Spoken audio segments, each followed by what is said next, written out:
And now we bring you an electrifying success story from the automotive industry. Toyota Motors has hit top gear, enjoying a smooth ride during its first quarter under the leadership of CEO Koji Sato.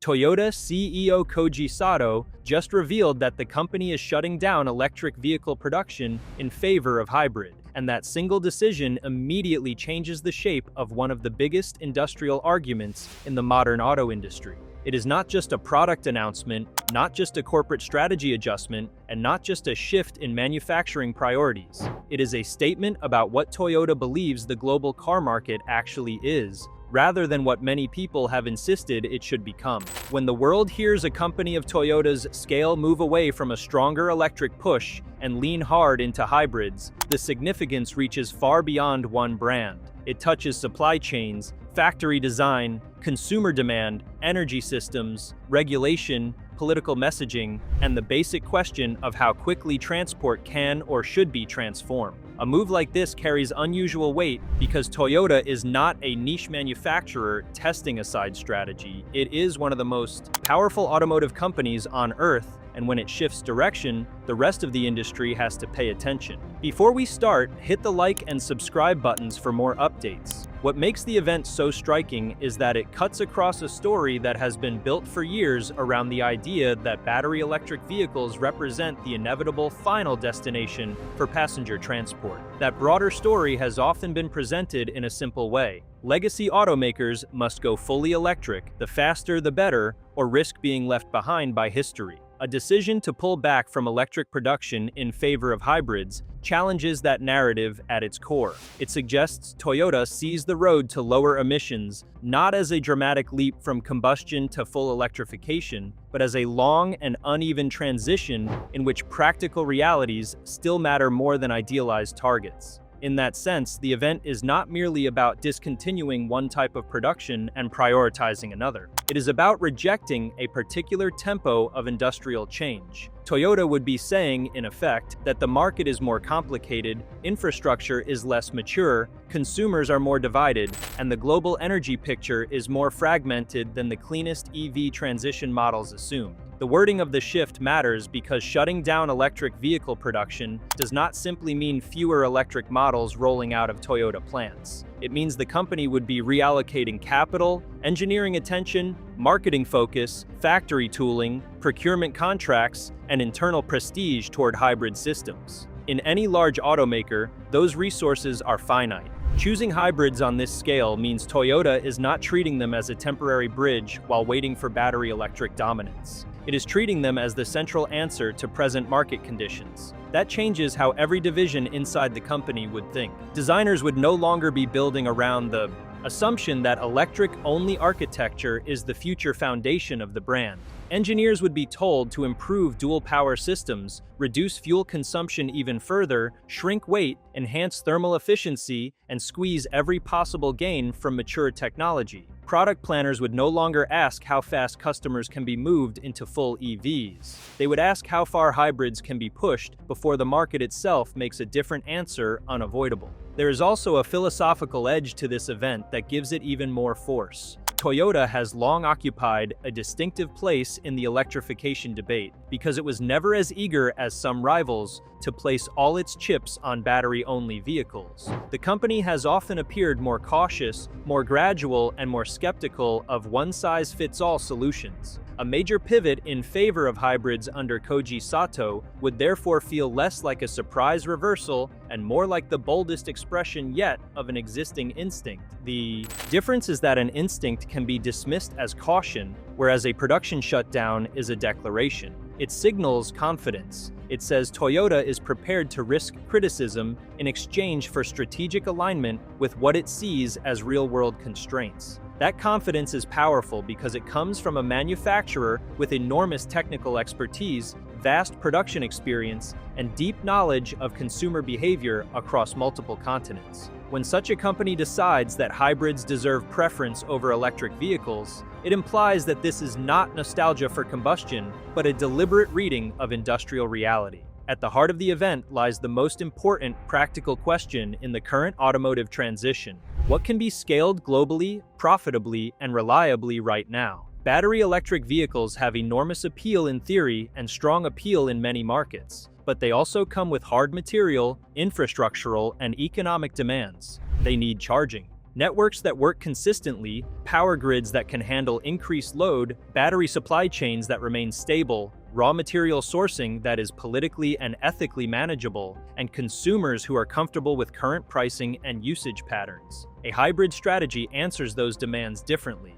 It keeps gasoline in the system, which means it does not fully escape the old energy model, but it dramatically lowers the barrier to entry for both manufacturers and buyers. A hybrid can slot into the everyday habits of drivers who do not have home charging, who make frequent long-distance trips, who live in apartment-heavy cities, or who are wary of battery degradation and resale uncertainty. For Toyota, favoring hybrids suggests the company believes the transition succeeds not by pushing the most radical solution everywhere at once, but by adopting the solution that most people can realistically absorb. That has enormous implications for consumers because one of the biggest hidden tensions in the EV transition has always been the gap between policy ambition and household practicality. Governments and industry leaders can talk about zero-emission futures in sweeping terms, but car buyers tend to ask stubbornly ordinary questions. How much does it cost? How far can it go? How long does it take to refuel or recharge? What happens in winter?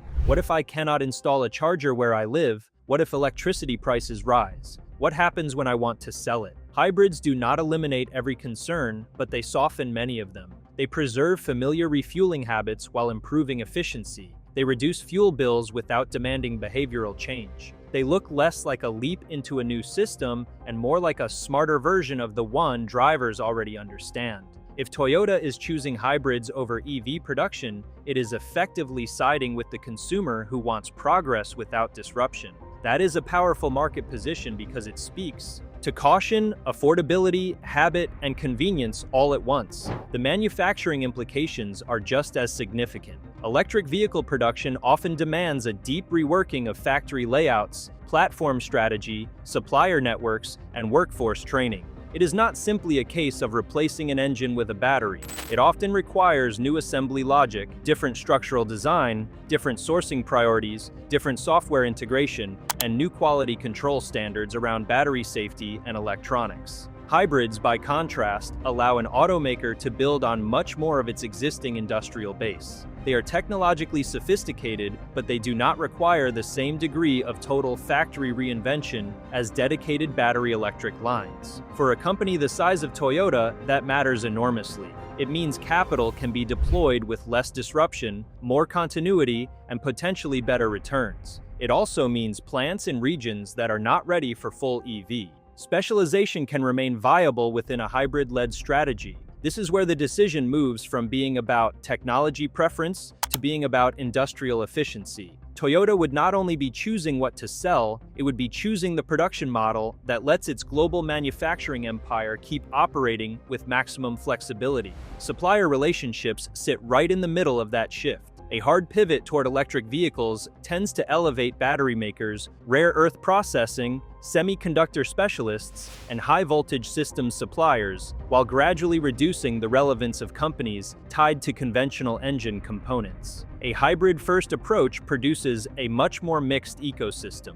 It still needs batteries, electric motors, power electronics, and sophisticated control systems, but it also keeps a large portion of the internal combustion supply chain alive. That means engine components, fuel systems, exhaust management, transmission-related parts, and other legacy categories do not disappear nearly as fast. For thousands of firms connected to Toyota's production network, that distinction could be decisive. A fully electric future concentrates value in a narrower set of advanced technologies. A hybrid future spreads the transition over a longer period, preserving more of the old industrial web while layering in new capabilities. The event therefore implies not just a product strategy, but a choice about who gets to remain essential in the automotive economy. There's also a resource argument embedded in the move, whether Toyota states it directly or not. One of the recurring debates around electrification concerns how limited battery materials should be used during the transition period. If battery supply is constrained, one large battery electric vehicle consumes a substantial amount of cells and raw materials for one car. A hybrid uses a much smaller battery, which means the same amount of battery material can support many more vehicles. From that perspective, a hybrid-heavy strategy can be presented as a way to spread electrification benefits across a larger slice of the fleet more quickly. Instead of fully electrifying a smaller number of cars, Toyota would be partially electrifying a far larger number. That logic does not satisfy those who see battery electric vehicles as the only meaningful destination, but it has undeniable force in a world where mining, refining, processing, and battery manufacturing capacity remain unevenly distributed and geopolitically sensitive. The event then implies that Toyota is measuring environmental progress not only by the purity of each vehicle's technology, but by how much emissions reduction can be delivered at scale under real constraints. This is where the decision becomes especially provocative for the broader climate discussion. A hybrid is not a zero-emission vehicle. It still burns fuel, still depends on combustion, and still stops short of the fully electric future envisioned in many policy frameworks. So a move away from EV production in favor of hybrids immediately raises a difficult question. Is Toyota prioritizing a more attainable reduction today over a more complete transformation tomorrow? That tension sits at the center of the event. Supporters of the move would argue that partial decarbonization adopted widely is more useful than ideal decarbonization adopted slowly. Critics would see it as a retreat from the deeper structural change required to truly move beyond fossil fuel dependence. But whatever side one takes, the significance of the event lies in its refusal to pretend that the transition is simple. Toyota would be making a choice between different theories of environmental progress. One theory values the cleanest endpoint above all. The other values the broadest achievable improvement under present conditions. Choosing hybrids means Toyota is betting on the second theory. That bet is also a comment on infrastructure. Electric vehicles work best when charging is convenient, reliable, and normalized. In some places, that condition is increasingly real. In many others, it remains incomplete. Rural drivers, residents of dense apartment blocks, countries with unstable power systems, regions with long driving distances, and markets with limited public charging are all reminders that electrification readiness is wildly uneven. Toyota sells vehicles globally, not just in a handful of ideal EV-friendly environments. A hybrid-first strategy recognizes that the world does not move in sync. What is practical in one country can be deeply inconvenient in another.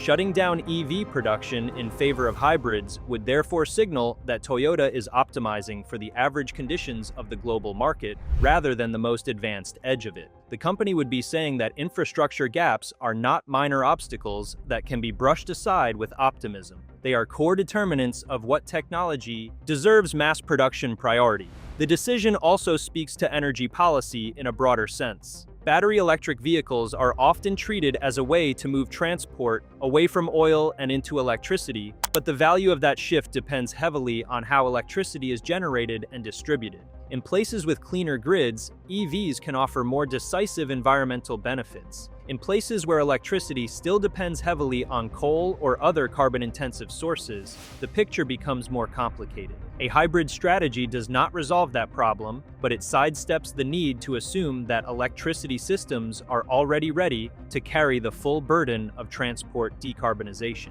Toyota favoring hybrids would suggest that the company is looking not only at vehicles themselves, but at the entire energy ecosystem into which those vehicles must fit. That is a much less glamorous perspective than the simple slogan of electric equals future, but it is a more systemic one. It treats the car not as an isolated object, but as one node in a vast network of fuel, power generation, infrastructure, consumer behavior, and public policy. For competitors, the implications are impossible to ignore. When a manufacturer with Toyota's reach makes a move of this magnitude, it creates pressure on every other automaker to justify its own strategy more clearly. Companies that have poured money into battery electric platforms would be forced to defend the pace and economics of their transition. Those that were already uneasy about going all in on EVs might feel emboldened to slow down or rebalance. Firms with strong hybrid offerings could suddenly find their caution reinterpreted as wisdom rather than hesitation.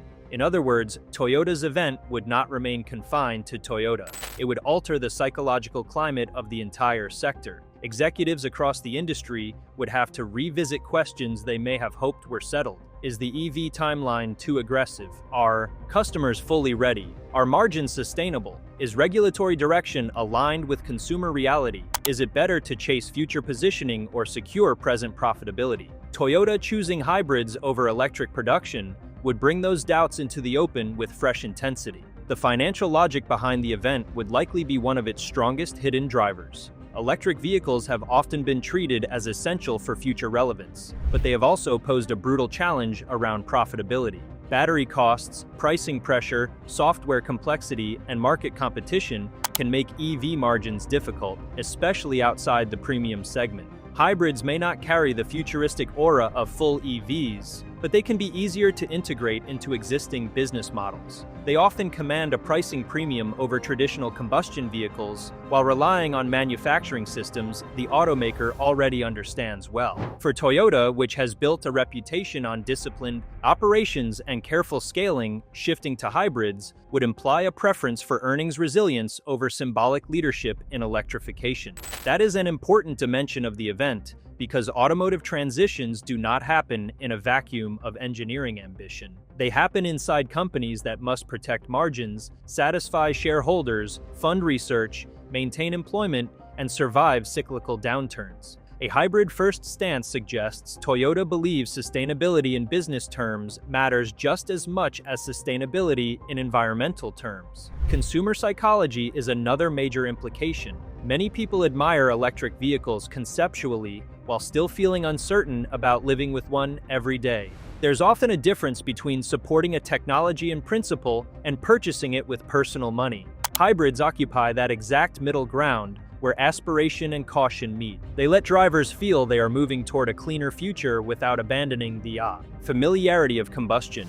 They reduce guilt without demanding a total lifestyle adjustment. That emotional balance should not be underestimated. Car purchases are rarely purely technical decisions. They are shaped by trust, anxiety, identity, and routine. Toyota has long understood mainstream buyers better than many more image-driven brands. If Koji Sato is steering the company away from electric production and toward hybrids, it implies Toyota sees consumer hesitation not as a temporary educational problem, but as a durable market fact. The company would be aligning itself with what millions of drivers are comfortable doing now, rather than with what they may eventually accept later. There is also a strategic advantage in avoiding overdependence on a single future. One of the riskiest moves any industrial giant can make is to assume that one technology path will dominate quickly and universally. The world is too fragmented for that kind of certainty. Regulations change, commodity prices swing, geopolitical tensions disrupt supply,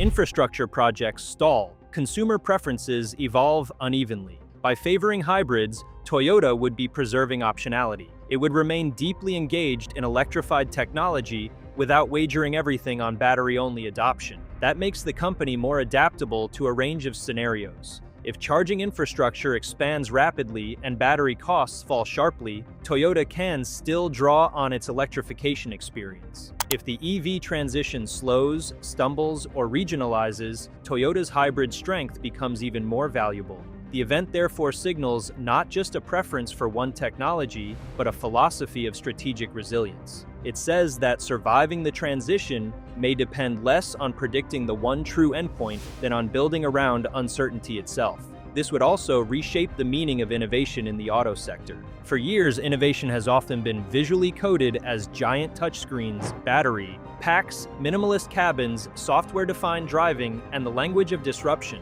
Hybrids can look less dramatic by comparison because they occupy an in-between space. Yet choosing hybrids does not mean choosing stasis. On the contrary, a modern hybrid system is a highly refined engineering achievement involving seamless coordination between combustion and electric power, energy recovery, software control, battery management, and efficiency optimization. Toyota shifting toward hybrids would challenge the industry's tendency to equate innovation only with the most visibly radical option. It would suggest that improvement can also mean extracting extraordinary performance from blended systems that fit current realities better. That matters because industrial progress is not always about the cleanest break from the past. Sometimes it is about designing transitions so effectively that they work at enormous scale. Toyota's move would place that quieter, more operational idea of innovation back at the center of the discussion.